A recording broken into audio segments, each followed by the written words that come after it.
Amana TV don ci gaban al'umma. Kasance da mu a duk da ke faɗin duniya domin kasancewa da duniya a tafin hannunka. Amana TV mun ɗauki nauyin shiga da zaƙulan muku abubuwan da suke shafa a rayuwar al'umma kai tsaye ta ko'ina a fannin rayuwa, shirye-shiryen managarta, ilmantarwa, nishaɗantarwa har ma da faɗakarwa. Sa muka farin ciki a koda yaushe da na mana alamar su subscribe domin sanar da kai shirye-shiryen mu da zarar mun daura. Sabon shugaban kasa ko kuma sabon gwamnan Najeriya Abba Kabir Yusuf ya bayyana cewa ya gayyaci tsohon sarki ko kuma a ce sarki na 14 ga jihar Kano Lamido Sunusi, ya gayyace shi bikin rantsar da shi da zai gabata ranar Litinin mai zuwa. Sanadiyar mutane suke ta mamakin cewa kirarin nan da ake cewa sabon sarki sabon gwamna a jihar ne zai gabata.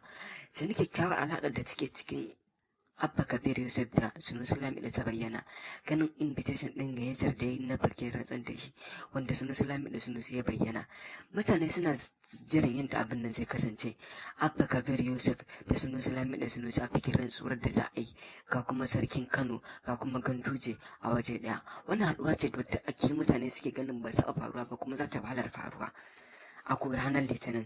Sai Kano ta tambasa ta jiran wannan ranar.